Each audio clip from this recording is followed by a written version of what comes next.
Ini jangan disalah artikan, direncana. Allah katuju orang berbuat dosa kena malam tobat. Jadi kena aku siang maksiat malam tobat, jangan direncanakan macam itu. Ini orang yang sudah berusaha menghindarkan dosa, tapi jangan ada kata hindar. Nah ini maksudnya. Jangan dia katakan bahwa kalau siang kita berbuat dosa, silahkan aja kita malam kita tobat. Esok kita membuat dosa pulang malam. Allah katuju macam itu. Nah itu salah pahamnya, hati-hati.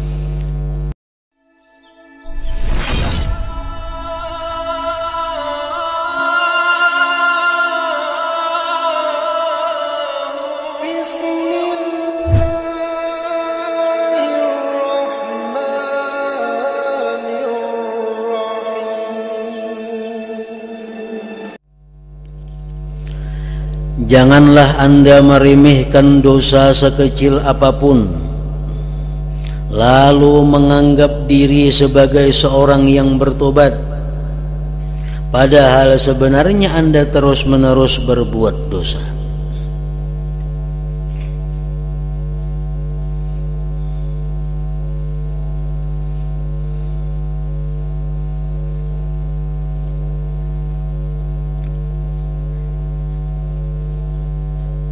Imam Ghazali dalam Ihya Ulumuddin mengatakan bahwa ada 5 hal yang menyebabkan dosa kecil menjadi besar.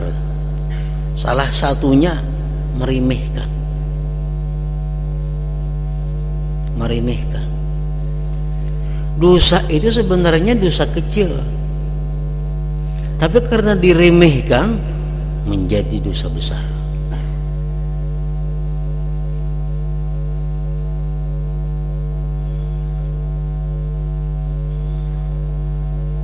Berbuat dosa kecil tapi anggapan bah ada apa-apaan itu dosa kecil aja. Nah jadi dosa besar, ampih jadi dosa kecil.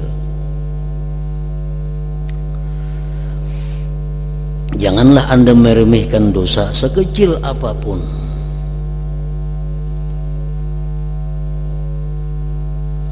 lalu menganggap diri sebagai seorang yang bertobat, padahal sebenarnya Anda terus-menerus berbuat dosa.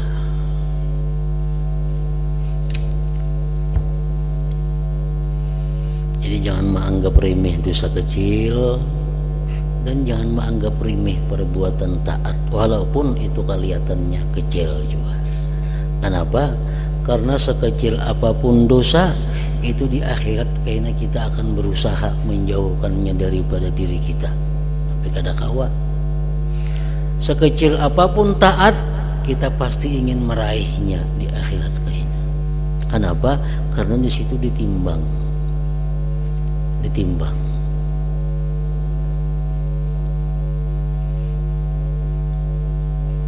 Nah, kayak malam tadi kita dijelaskan bahwa membaca satu ayat, satu huruf dari Al-Quran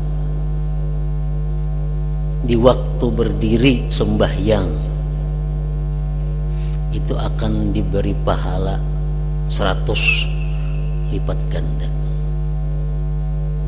Kalau itu 100. Nah, jadi ibaratnya poin atau koin itu koinnya 100 biji.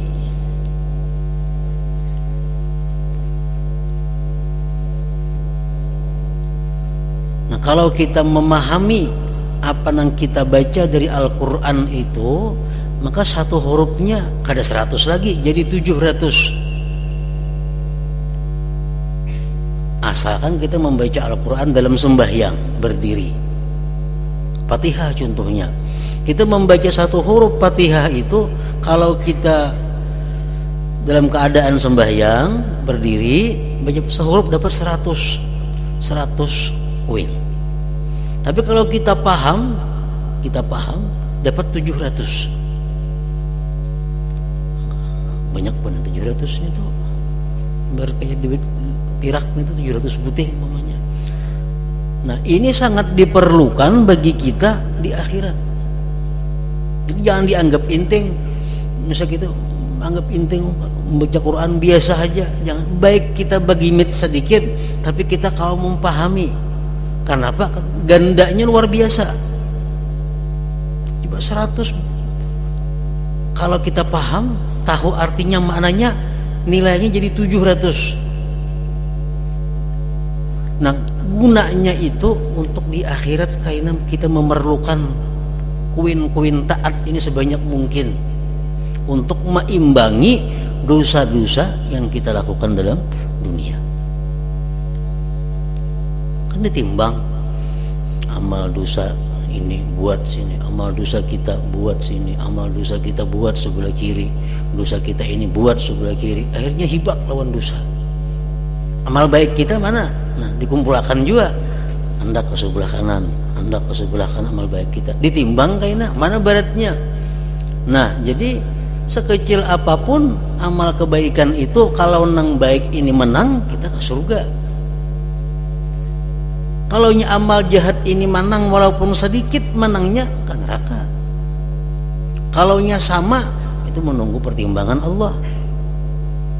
Nah, jadi jangan dianggap remeh, dosa itu sekecil apapun itu akan memberati timbangan sebelah kiri. Dan jangan anggap kecil taat sekecil apapun, karena itu berguna untuk memberati timbangan amal nang di sebelah kanan.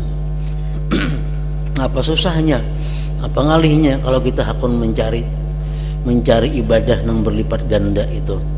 Kalau kita sudah paham Fatihah, sudah tahu artinya, sudah tahu maksudnya, kalau kita sembahyang, kadang-kala kita menghadirkan itu karena hendak terburu-buru, itu sangatlah rugi. Sangatlah rugi. Jadi kita baca Bismillahirrahmanirrahim. Nah, kita sadari artinya. Nah, kita pahami apa itu Bismillahirrahmanirrahim maksudnya.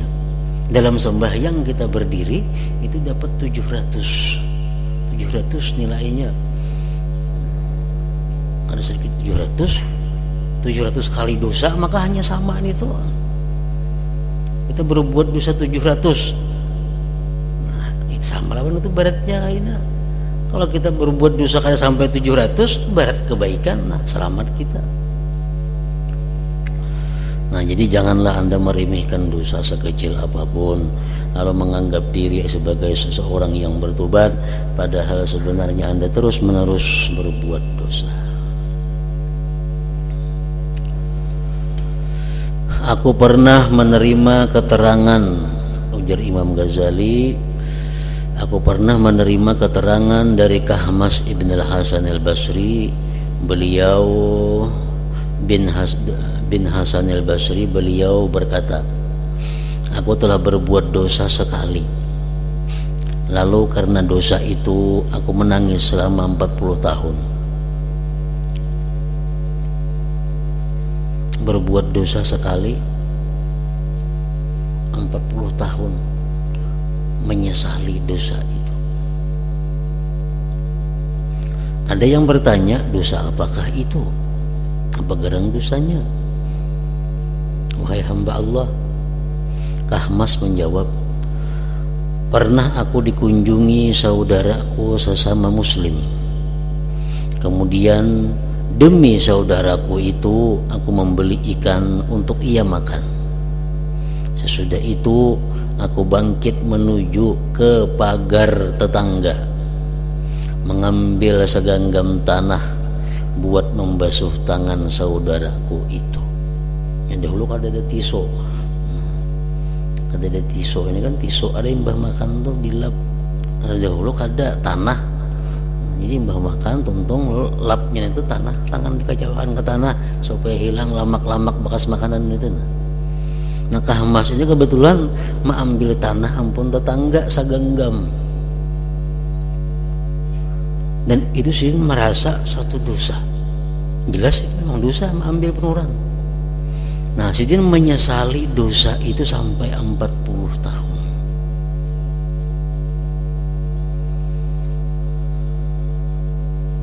Nah, karena itu telitilah diri Anda dan segeralah bertobat. Sebab ajal, batas hidup atau umur itu tertutup dan dirahasiakan. Rahasiakan dengan tahunya umur itu jam berapa kita mau habis umur. sedangkan dunia ini menipu. Nafsu dan syaitan senantiasa menjadi lawan. Merendah dirilah kepada Allah. Ingatlah keadaanmu yang kita Adam alaihissalam, yang diciptakan oleh Allah dengan tangan kekuasaannya, dan Allah meniupkan roh dalam jasad beliau. Lalu Allah membawa beliau ke surga, dipikul oleh para malaikat di atas leher-leher mereka. Beliau Nabi Adam tidak berdosa kecuali hanya sekali. Tetapi beliau terpaksa mengalami pengusiran dari surga dan diperintahkan bertempat di bumi. Sampai diriwayatkan bahwa Allah berfirman kepada beliau, "Hai Adam, tetangga yang bagaimanakah aku ini bagimu?" Orang yang hidup di surga itu disebut jiranullah, jiran Allah. Orang yang bertempat di surga disebut tetangga Allah. Lalu ya Tuhan, wahai Adam, tetangga yang bagaimanakah aku ini bagimu? Adam menjawab, sebaik tetangga wahai Tuhan, sebaik-baik tetangga wahai Tuhan adalah Engkau. Allah berfirman, "Hai Adam, keluarlah engkau dari menjadi tetanggaku. Tidak boleh menjadi tetanggaku orang yang durhaka kepadaku." Hingga diriwayatkan Adam menangisi dosanya selama 200 tahun sebelum Allah menerima tobatnya dan mengampuni dosanya yang hanya sekali itu. 200 tahun Adam bertobat, hanya Allah memberitahu bahwa dosanya sudah diampuni. Pemberitahuannya hanya, walaupun tobatnya sudah diterima Allah, yang pemberitahuan bahwa dosa itu diampuni 200 tahun kemudian. Nah sesudah itu hanya Nabi Adam tenang. Nah kalau orang-orang dahulu diberitahu dalam Al-Quran, contoh sahabat-sahabat Nabi yang berbuat dosa kemudian mereka bertobat, ada turun wahyu kepada Nabi bahwa Allah sudah mengampuni sahabat engkau ini. Lalu nyaman. Nah zaman sekarang ada lagi yang memberitahu itu. Kita berbuat dosa, kita tobat, diterima kan ada tobat kita? Siapa yang memberitahu? Maka selama kita belum tahu bahwa tobat itu diterima atau ditolak, kita masih dalam keadaan bahaya. Artinya bila kita mati, kita bakal disiksa. Nah oleh karena demikian, para ulama tadi mengulahkan tanda-tanda. Tanda-tandanya orang yang diterima tobat, tandanya ini tadi. Orang yang kada diterima tobatnya, tandanya ini. Nah, itu hanya tanda-tanda. Artinya indikasi-indikasi nama arah diterima tobat. Pasti kada tahu lagi, karena kan tidak kepastian. Lain zaman dahulu ada dikabarkan oleh Nabi tobat itu sudah diterima.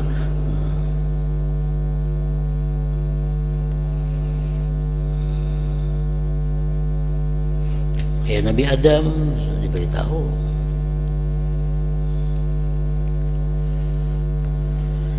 Ini adalah tindakan Allah terhadap Nabi pilihannya berkenaan dengan dosa sekali. Lalu bagaimana tindakan Allah terhadap tingkah laku orang lain dalam dosa-dosa yang tak terhitung banyaknya? Tangis Nabi Adam ini adalah merendahnya orang yang bertobat kepada Allah.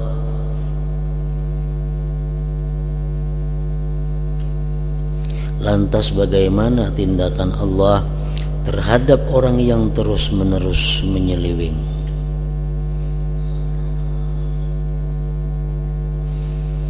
Alangkah bagus ucapan seorang penyair, yakhafu ala nafsihi may yatubu fakaifa tara hala man la yatubu. Artinya orang yang bertobat selalu takut mengkhawatirkan dirinya.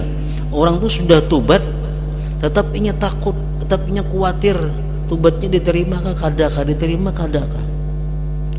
Bagaimanakah pendapatmu terhadap keadaan orang yang tidak bertobat? Orang yang kada bertobat mestinya lebih khawatir lagi karena kada bertobat.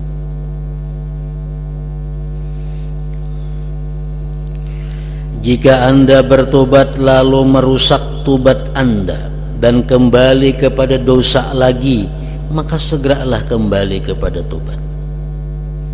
Malam ini kita sudah tobat tadi, bahwa aku berhenti melakukan dosa yang aku perbuat siang tadi, menyesal, dan bulat hati isuk kada akan mengulang lagi dosa itu. Ternyata isuk tak ulang pulang, berarti merusak tobat ngarannya. Nah, kalau kita merusak tobat, segeralah kembali kepada tobat. Bertobat pulanglah kasih. Sambil berkata kepada diri sendiri, boleh jadi aku mati sebelum kembali melakukan dosa sekali ini. Jam segera tobat, karena barangkali ini mbah tobat ini bisa mati. Jadi jangan sampai ada anggapan di hati kita, aku ini sia-sia biar tobat karena isuk kayaknya tagawi dosa. Jangan sampai itu. Kenapa? Karena kita kada ada jaminan isuk bakal hidup. Kada ada kepastian isuk pasti memperbuat dosa itu, kada ada kepastiannya. Jadi bila kita melakukan dosa, segeralah tobat. Ada hadis yang mengatakan bahwa seorang hamba itu melakukan dosa, maka para malaikat ini memberi tempo. Ada yang mengatakan riwayat 1 jam. 1 jam masih diberi tempo. Kalau sudah lewat 1 jam, hanya ditulis sebagai satu dosa. Ada riwayat lain mengatakan 6 jam. Nah, kita berbuat dosa jam 1, kayaknya jam 6 hanya dicatat sebagai dosa. Nah, jadi kalau kita kada ada tobat dalam saat-saat itu hanya dicatat. Nah, kalau nya tobat kan jadi dicatat.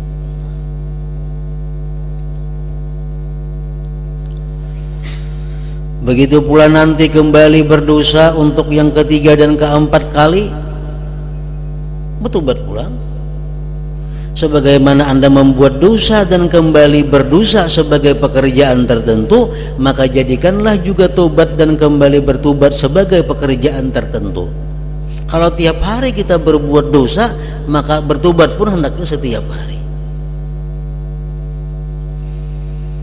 Jangan sampai dalam masalah tobat ini Anda lebih lemah daripada ketika melakukan dosa.